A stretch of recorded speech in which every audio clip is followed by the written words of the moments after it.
c'est vrai qu'on forcément, on est tenté de parler et on est obligé de parler de vie Arafat au passé. Mémorer, on va dire, vos collaborations. Malheureusement, le 12 août 2019, il décède et c'était 2 jours après votre prestation, votre dernière scène au Yelams. Et les mois qui ont suivi, en tout cas, forcément, on va dire, cette tragique disparition, Didier Arafat n'était pas au mieux de sa forme psychologiquement, moralement.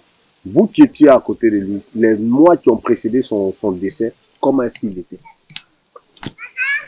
Bon, bien avant qu'il décède là, en tout cas, moi, il avait vu, il était devenu bizarre parce que il faisait souvent des vidéos, il avait un regard là. Tu sentais il y avait la haine dans son regard en fait. Je ne sais pas si c'était dû à quoi, hein. Si c'était dû peut-être à ces nombreuses trahisons qu'il a eues. Voilà. Mais il avait changé en tout cas. Voilà, il avait changé. Et si je me rappelle même là, le jour du concert du Yelams, de la manière il l'avait jamais vu, il avait jamais vu comme ça en fait. Parce que moi, il m'a appelé le jour du Yelams, il m'a envoyé un message parce qu'il devait aller prendre les tenues des danseurs. Parce que c'est moi qui étais le chef chorégraphe des danseurs. Il m'appelle, ah viens, c'est comment par rapport aux tenues et tout. Ah petit, je te rappelle. Ok, il n'y a pas de souci, nous on a la répétition. Après, le gars, il me lance. Ouais, allô petit, le gars qui derrière vous a envoyé votre tenue là, le gars, il a voyagé. Moi, il savait que derrière mon vieux, mais il n'était pas en train de me dire la vérité. Voilà. Il savait qu'il y avait quelque chose qui clochait. Venir comme ça, non, le gars, il a voyagé, donc habillez-vous, petite tenue swag. Même il a commencé à me donner des directives. Ah, dis à tes amis, si un doit porter une culotte, l'autre n'a qu'à porter veston. Donc, moi, ça m'a paru bizarre. Il dit, ok, il n'y a pas de souci. Donc, moi, il fait la commission à mes gars. On arrive au Yelams, on est dans les loges. Il le voit rentrer. Même on veut de la main, il a vu glacer ce jour. Il n'a jamais vu quoi. Et moi, j'étais arrêté dans les loges, j'étais adossé. Et il passait, il m'a regardé, puis il m'a tapé dans ma poitrine. Puis il est parti. Mais de la manière il est vu là, il était placé. Voilà. Et puis, 2 jours après, le gars, il part. Selon toi, qu'est-ce qu'il pouvait faire en cet instant, il était aussi glacé? Mais toute la Côte d'Ivoire, c'est mon vieux, parce qu'il disait qu'il ne cachait pas ce truc. Il le reste sur tout le toit ici quand le boycottait. Donc, forcément, ça agit moralement. Voilà. Mais justement, il savait pertinemment qu'on le boycottait. Pourquoi il s'est obstiné à vouloir faire son moto tour? Parce qu'il avait déjà lancé le truc. Et, chose bizarre, il avait dit, quand il allait finir sa tournée moto tout, Didier était prêt à venir s'installer en France. Il voulait tout abandonner. Moi, personnellement, quand on est rentré de la tournée européenne, quand on est rentré, ça c'est une anecdote. Il était assis devant sa porte.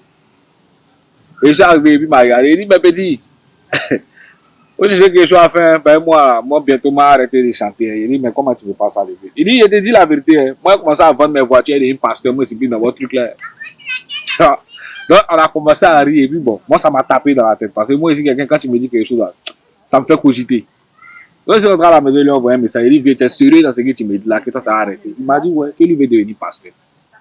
Donc, dans la rigolade, il a dit, bon, si toi, tu es devenu pasteur maintenant, tu peux chanter, tu sais que là, tu as mes produits. Hein. Et puis, on a commencé à rire. On est passé à autre chose. Ça, c'était après votre tournée européenne. Ça, c'est après la tournée européenne. On était rentré, je crois, c'était en juillet, non? En mai, on est rentré en mai, et c'est en juillet, il m'a dit ça. Et c'est un mois après. Et un mois après, le gars, il part. C'était parce qu'il voulait devenir pasteur qu'à un moment, les gens disent, on le voyait, il avait laissé un peu ses bagues. Il y a beaucoup de bagues qu'il ne portait pas. Ou ça répondait à quel besoin le fait qu'il ne portait pas ces nombreuses bagues?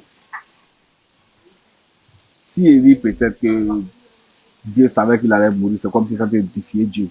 Mais il y avait des signes qui n'étaient pas. En fait, c'est quand il est parti, on a commencé à faire le rapprochement. En fait. Et peut-être le gars, il est en train de nous dire au revoir, mais c'était bizarre en fait, parce qu'il nous disait des trucs là. Bon, une fois, je me rappelle, en ce moment, on était venu en tournée ici. Et on parlait, il y avait lui, moi, lui, le code, Ivan, Trésor, et Super, mon collègue. On était dans la chambre et puis il parlait, puis il nous a fait ça, il dit, est-ce que vous savez que nous, là, on a nos caveaux familiales? à Diaké. Il croit que son papa est à Diaké ou un truc comme ça.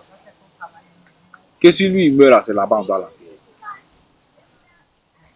Il a fait sortir ça comme ça. Moi, je ne suis pas de sa famille. Il ne peut pas avoir cette information. Voilà. Mais pourquoi Didier va me dire ça en fait? Il va me dire ça par rapport à quoi? Tu vas nous parler d'affaires de carreaux familiales. Qu'est-ce que nous on a à foutre de ton enterrement? Tu es encore vivant, tu parles de où ils vont t'enterrer. Tu vois? Bon, quand il est décédé, on a commencé à faire quelques petits rapprochements. Et puis il y a des choses qu'il disait qu'il ne veut pas rentrer dedans en fait. Voilà, Bah, ça permet de décrypter un peu les mois qui ont suivi son décès quand même aussi, non? Parce que c'est pour ça aussi qu'on a cet entretien, pour que toi, tu aies eu l'opportunité de le côtoyer, d'être dans son intimité, de comprendre un peu cette énigme qui entoure, ou bien ce mystère qui entoure cette disparition brusque au fait. Si on a quelques images, ça peut permettre à chacun de pouvoir faire son Moi, personnellement, souvent, quand il pense, il me dit que peut-être mon vieux père, il en avait marre de tout ce qu'il lui a dit. C'est difficile, quoi, mais c'est ce qui me passe souvent dans la tête. Je dis, mais tu n'es pas mécanicien, tu roules moto à 22 heures. C'est quoi le truc? Même si c'est ta passion, mais bon, quand on dit c'est ce qui tu aimes, c'est ça qui te tue. Là, tu parles justement de l'accident tragique qui a entraîné sa mort. Yeah. C'est dit quelque part, cet accident, justement, beaucoup ont assimilé cela à un suicide. Est-ce que toi, tu es en phase avec cette thèse? Moi, en tout cas, la question que tu viens de me poser là, moi-même, là, ça me fait cogiter aussi. Parce que quand il regarde la manière dont il est parti, là, ça me fait penser à un suicide, en fait. Mais il ne peut pas dire qu'il s'est suicidé. Et c'est qui? Voilà. Mais néanmoins, quand quelqu'un décède, quand il y a un accident où il y a quelqu'un qui décède, là, au moins, on doit faire enquête, non? Jusqu'à présent, là, c'est pas qu'est-ce qui se passe. La seule chose qu'on demande, les gens nous disent non, il avait bu, il n'avait pas le droit de rouler. Non, mais ça, ce ne sont pas des excuses, en fait. Voilà. Au moins une enquête pour éclairer la chose. La thèse du suicide, en tout cas, moi, je suis d'accord avec ça. Avec certaines, je suis un peu d'accord avec ça, en fait. Il y a certaines personnes qui pensent ça, mais je ne peux pas avouer. C'est-à-dire qu'il n'était pas assez fort dans la tête comme il le montrait. Bon, oui. Il y a un problème et puis il y a un problème. Voilà. Le petit, le gars, il était dans trop de choses. Comme quoi? Voilà, il était dans trop de choses. Comme quoi? Il était dans beaucoup de choses, bon, disons. Parce qu'il y a des gens qui disaient qu'Arafat était franc-maçon. Bon, moi, il ne peut pas dire qu'il était franc-maçon. Il ne l'a jamais vu dans une loge quelque part. Non. Voilà. Mais lui seul, il sait dans quoi il était. Il sait dans quoi il était.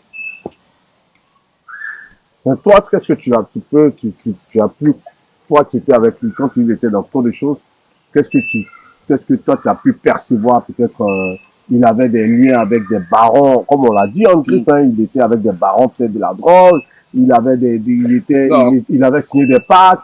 C'était quoi qui pouvait le déranger à ce point moralement, psychologiquement, au point où peut-être psychologiquement il n'était plus là pour faire face à certaines choses. Vous savez, Arafat, c'est un gars d'abord, mais là, il n'aimait pas être le deuxième. Il aimait toujours être premier. Voilà. Et quand tu veux être premier, là, il y a beaucoup de choses. Voilà. Quand tu veux être toujours premier, là, il y a des trucs que toi-même tu peux te mettre dans que tu ne maîtrises pas, en fait. Voilà. Et je pense que c'est ce qui n'a pas collé. Voilà. Je pense que c'est ça, parce que je n'ai pas vu Arafat partir chez un féticheur, je n'ai pas vu Arafat partir chez un baron de la drogue ou non. Mais on est africain, on sait VP. Voilà, on sait. Quand tu veux être toujours premier là, il y a certaines personnes qui peuvent venir te mettre des choses dans la tête ou te mettre sur une voie que tu n'aurais pas dû emprunter. Voilà. C'est un peu ça. Et parce que ça aussi là, ça peut agir. Mais quand tu n'es pas trop fort là, voilà. À ce propos, toi, tu as partagé beaucoup de scènes avec lui. Est-ce qu'il avait un petit rituel avant de monter sur scène? Jamais. Jamais. Voilà. Et les fois même là, les fois même où il a vu Arafat prier, c'est lorsqu'il prenait l'avion, toujours. Parce que c'est un gars, il voyageait, mais il avait la phobie de l'avion. Voilà. Il avait la phobie de l'avion. Donc, c'est à chaque fois, quand on voyageait, qu'il le voyait prier. Sur la passant là. Il n'a jamais vu en train de faire un rituel. Non, jamais. Et donc, le 12 ou le 11, malheureusement, il fait l'accident. Ouais. Le 12, il décède. Et les jours qui suivent, toi et Super, vous quittez la Côte d'Ivoire. Dans quelles conditions? Oh, d'abord même là, on avait un visa de 6 mois quand on était venu en tournée. Et le visa devait expirer le 27 août. C'est-à-dire Didier est mort le 12 et le visa expire le 27. Et c'est 5 jours après, nous on est venu le 17. C'est pas 2 jours après, c'est 5 jours après on est venu. Mais justement, pourquoi est-ce que vous décidez de votre mentor, on va dire, il tombe sur le terrain? Ouais. Et vous, automatiquement, vous décidez de quitter la Côte d'Ivoire. Rien n'est hasard, hein, mon vieux. Voilà, il n'y a pas de hasard sur la terre. Pour moi, peut-être c'est une deuxième chance à les petits fuyers. Parce que quand on est rentré, ils ont poisonné super. Quand on est rentré de la tournée, là, Ils ont poisonné super. C'est-à-dire que les gens guettaient déjà même l'entourage d'Arafat. Ils ont empoisonné Super. Bien sûr. Comment ça? Ils l'ont empoisonné. Empoisonné. Le premier jour, le même jour qu'on est rentré de la tournée européenne, le même jour, on avait un spectacle au VIP. Super a été empoisonné. Mais pourquoi est-ce que c'est Super qu'on devrait viser et pas Je sais pas. Mais le gars, il a été empoisonné. Voilà. Donc, moi, il me dit. Son alcool a été infecté, c'est quoi? Là, je ne sais pas. Je ne sais pas comment ça s'est passé, mais c'est moi qui ai envoyé Super à l'hôpital le lendemain. Il a été, on nous a dit que le gars là, s'il faisait 2 jours, il partait. On ne sait pas comment ça s'est passé. En tout cas, le jour où on est arrivé, c'est dans la seule boîte qu'on a eu à s'asseoir. C'est là-bas qu'on a eu à boire. Que vous étiez avec Didier Arafat? On était avec Arafat, mais on n'était pas dans le même salon. Parce qu'il y avait le salon des danseurs à part, et puis il y avait le salon d'Arafat à part. Et quand il est rentré, quand il a pris Super ici, parti à l'hôpital, il lui a dit, il a envoyé un message à Arafat, il a dit, ah, ton petit là, il a été empoisonné et tout. Hein. Il m'a dit, effectivement, il dit, vous voyez comment les gens sont prêts à vous tuer juste parce que vous êtes parti en France. Et parce que quand on était venu ici, on avait fait croire aux gens qu'on avait fui en fait. C'est ça, ouais. Voilà. Arafat avait fait une mise en scène comme quoi ces danseurs allaient. Exactement. Ouais, c'est ça. Lui-même, il ne savait pas. C'est moi, Arnaud Jaguar, à lui le code. Parce que c'était au moment où il était un peu en show avec Ariel. Ariel avait fait une photo avec Maël. Et Didier n'avait pas encore vu ici. C'était tard dans la nuit. Didier, il dormait. Donc, Ali le code a vu la photo. Il est descendu en même temps dans notre chambre. Et voilà ce qu'Ariel a fait. Ça là, si Didier a vu matin là, on est foutu. Il va commencer à crier encore. Entendez, nous, on lui disait, arrête de faire les directs. Moi, le petit, laisse-le. Donc, Ali dit, mais qu'est-ce qu'on fait? Parce que ça coïncidait avec notre rentrée sur Abidjan. Donc, on était là à 3 h du matin, on réfléchissait. On fait quoi? Parce qu'on doit créer quelque chose pour ne pas que le gars, il voit ça le matin, en fait, et puis ça va devenir un autre qui va crier, il va insulter encore, ça va devenir d'autres choses. Parce que quand on était en tournée, lui, les gens nous envoyaient des messages. Vous êtes avec lui, il insulte les gens, vous ne lui parlez pas, mais vous n'êtes pas avec nous. Le gars, quand il a son téléphone, là, il peut s'enfermer dans un coin là-bas et puis il va faire ses trucs. Voilà, c'est pas comme si on ne lui parle pas. Donc, Ali dit, les petits, qu'est-ce qu'on fait? Il dit, ok, il n'y a pas de souci. Bon, allez, comme on doit voyager là, et puis les gens doivent caler spectacle, Abidjan et tout. On met la bombe que les danseurs ont fui. Donc, c'est dans ça qu'on a fait ça. Donc, les gens ont cru à Abidjan qu'on avait fui et tout. Donc, quand on est rentré, ils ont mis un petit truc dans le verre de Super là-bas. Donc, il a envoyé Super à l'hôpital et après, il a fait le compte rendu à Arafat. Et il me dit, petit, voilà ça, vous avez fait croire aux gens que vous avez fui. Ils n'étaient pas contents. Le premier jour, vous êtes rentré à mettre, ils ont empoisonné un. Donc là, vigilez-vous. Tu vois? Et bon, il lui a dit encore, il lui a dit en mode vocal, il dit, toi-même la faute est vigilé. Il a commencé à me citer, il dit, toi tu es malade, petit. Et moi, tu peux, si moi je me vigilais pas là, tu allais venir danser avec moi. Toi tu es fou. Tu vois? Et on a commencé à rigoler, il m'a dit, en tout cas, il faudrait qu'on fasse une réunion pour ça, pour parler de ça. Pas pour accuser quelqu'un dans le groupe, mais pour dire à chacun, quand on sort maintenant là, chacun a qu'à regarder son verre et tout. Donc c'est pour dire que l'entourage même était déjà visé d'abord. C'est pour ça qu'il était dans trop de choses. C'est lui ce qui sait dans quoi il était, il sait à quoi il est parti. Voilà. Et toi, jusqu'à présent, tu ne sais pas c'est avec quoi il est parti, tu ne sais pas? Bon. Mais ben, tu peux pas tout savoir de quelqu'un. Hein. Lui-même, il avait lui-même ses propres secrets aussi. Voilà. Il avait lui-même ses propres secrets. Moi, c'est pas sa femme qui me dit tout. Voilà. Moi, c'est mon vieux père. Souvent, il y a des discours, il peut faire à côté de moi, il entend des trucs, il voit des trucs pareils. Voilà. Il a été à lui, il a du vécu avec lui. Voilà, c'est tout. Sinon, c'est pas ses secrets intimes. Non, il va pas venir me dire ces trucs. Justement, lorsque tu parlais de l'épisode de l'empoisonnement, donc de Super, Ouais. tu as révélé un fait qui avait fait en son temps vraiment, voilà, un grand bruit sur les réseaux sociaux. Cette histoire de photo d'Ariel Chenet avec Maël, est-ce qu'il y avait besoin de faire tout un tapage pour ça? Bon. Arafat, c'est Arafat. Ouais, parce que, mais en même temps, le truc, c'est que, vu que tu dis c'est Ali le coach qui découvre, mais qu'après vous cherchez à comprendre un peu le pourquoi du comment pour ne pas, est-ce que vous pouviez pas le canaliser pour ne pas qu'il prenne ça pour en faire tout un bruit? Est-ce qu'en ce moment, il n'y avait pas un problème pour dire que vous pouviez pas lui parler ou bien calmer ses ardeurs face à certains faits? Déjà, même quand le gars il est fâché, même d'abord, il dit tout le monde n'a qu'à quitter dans sa chambre, il va rester seul. Dans ce cas-là, tu as lui parlé comme. Et c'est le gars aussi là, quand tu lui parles là, il va. Tu donnes conseil à Arafat, il va te parler. Il peut te faire sortir une parole même à toi-même là. Tu as dit, même qui m'a dit de lui dire? C'est mieux, il n'a qu'à continuer. Ouais. Ça nous permet de faire la condition est toute faite là pour parler justement de l'entourage de Didier Arafat. Là, à la faveur des 2 ans de commémoration de sa disparition, on a vu pas mal de personnes, ses anciens managers, ses nouveaux managers, ses amis, tout le monde parler de Didier Arafat. On va aller sur le volet amical. Et toi qui l'as côtoyé, qui était son véritable ami?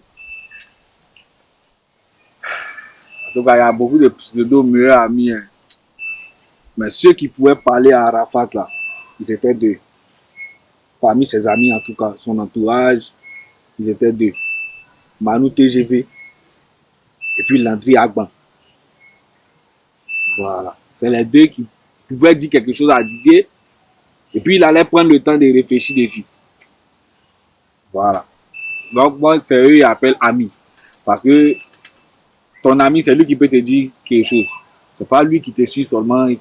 C'est-à-dire tu lui demandes de faire des trucs et puis lui fait seulement. Non. Un ami, c'est lui qui te parle. Quand c'est bon, quand c'est pas bon. Voilà. Là, tu fais allusion à qui? Forcément, tu fais allusion à Olopatia parce que lui, il se prévaut en tout cas de ce qu'il était le meilleur ami de Didier Arafat. Ça, c'est ce qu'il lui dit. Là ou quoi? Ça, c'est ce qu'il lui dit. Voilà. Arafat, là, nous tous, on a connu Arafat. Tu peux rendre un petit service à Didier. Il suffit que ça lui plaise, là. Il va te mettre en haut comme si tu avais fait un truc de ouf pour lui. Voilà. Donc, il ne faudrait pas que les gens prennent. Non. C'était un groupe. Hein? La Yorogang, c'était un groupe. Aux yeux des gens, on doit montrer que c'est bon. Mais dans le fond, là, il y a beaucoup de choses en bas. Donc, moi, je ne peux pas dire que Olo, c'est le meilleur ami d'Arafat. Parce que quand Arafat mourait, même là, lui et Olo ne se parlaient pas. Voilà. Le même jour que Didier a fait son accident, là, le même jour, là, lui et puis Olo, ils se sont discutés à la maison. Donc, Didier, lui, a claqué la porte et puis il est sorti, il est parti mourir.